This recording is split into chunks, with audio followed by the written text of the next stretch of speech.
राज्यातील वीज टंचाई, वाढती वीज मागणी आणि वीज निर्मिती केंद्रातील संच बंद पडण्याच्या घटना घडल्या.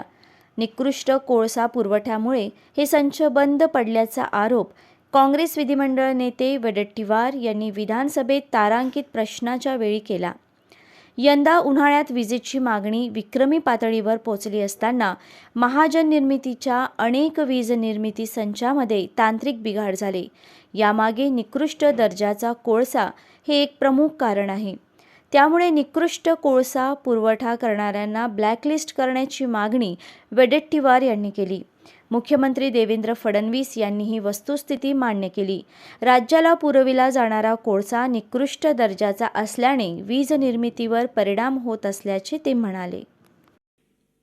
वीज संचामध्ये कोळसा हा निकृष्ट दर्जाचा पुरवला जातो. त्यातून या संचामध्ये वारंवार बिघाड येतो. कोलवाशरीच्या माध्यमातून गेली 3-4 वर्ष हा कोळसा पुरवला गेला.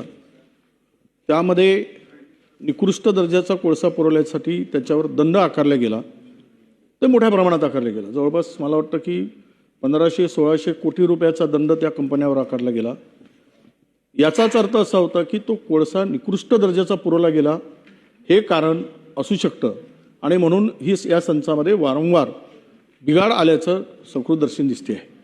म्हणून माझा स्पेसिफिक प्रश्न असा आहे की या कंपन्या आता पुढच्या वेळेस, कारण त्या कंपन्यांचा कोलवाशरीचा जो करार होता तो संपलेला आहे, भविष्यात उत्तम दर्जाचा कोळ येण्यासाठी या सगळ्या कंपन्यांना ब्लॅकलिस्ट करून नव्यानं उत्तम दर्जाचा कोळसा पुरवण्यासाठी सरकार उपाययोजना करणार का?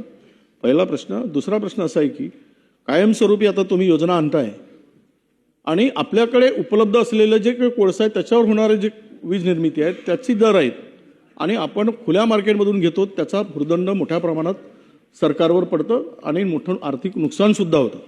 म्हणून राज्य सरकार आत्ता नवीन सगळ्या टेक्नॉलॉजी आल्या आहेत त्यावर नवीन कॅपॅसिटी वाढवण्यासाठी नवीन संच 500 मेगावॅटचे उभारण्याचं प्रस्तावित आहे का, हे माझे प्रश्न.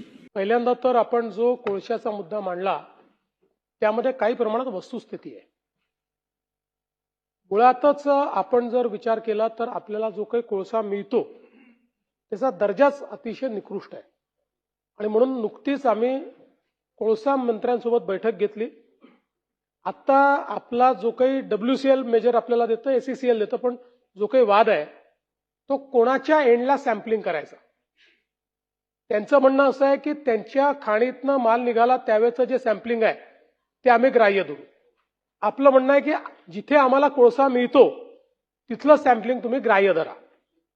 आता त्याच्यात आम्ही त्यांना अशी विनंती केली की जर 100% ऑगर सॅम्पलिंग तुम्ही अलाउ केलं तर हा प्रश्न मिटेल.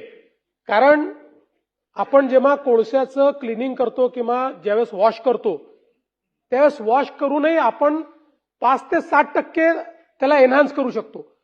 पण मुळात आलेला कोळसाच जर कमी ग्रेडचा असला, जसं आपलं त्यांच्यासोबत आता 1800 कोटी रुपये आपल्याला WCL कडनं घेणं आहे कारण ग्रेड स्लिपेज आहे, त्यांनी सांगितलं त्यापेक्षा कमी ग्रेडचा कोळसा आपल्याला मिळाला. त्यामुळे आता नुकत्याच झालेल्या बैठकीमध्ये कोळसा मंत्र्यांनी हे मान्य केलं की कम्प्लीट ऑगर सॅम्पलिंग जे आहे हे आता ते अलाउ करणार आहेत. आपण त्यांना हे सांगितलं की आम्ही ऑगरचे पैसे खर्च करायला तयार आहोत, आम्हाला परवडतं ते, त्यामुळे आम्ही ते करायला तयार आहोत हे सांगितलेलं आहे. दुसरं, आपण जे मागच्या काळामध्ये जे काही कोल वॉशरीजचे टेंडर काढले आणि जे काही त्याच्यात आपण जो काही करार केलेला आहे त्या करारामध्ये भरपूर त्रुटी आहे. ज्या काही त्या काळातल्या त्रुटी राहिल्या असतील त्या आता आपण दूर करतो आहोत आणि नव्याने आपण आता करार करतो आहोत, म्हणजे नव्याने टेंडर काढतो आहोत. पण 800 मेगावॅटचा आणि चंद्रपूरमध्ये 800 मेगावॅटचा सुपर क्रिटिकल, कुराळीत एकाच काम चाललंच आपलं 600 आणि 800चं, आणि आता चंद्रपूरलाही एक 800चा सुपर क्रिटिकल करावा या संदर्भात अजून त्याचे निर्णय केलेला नाही.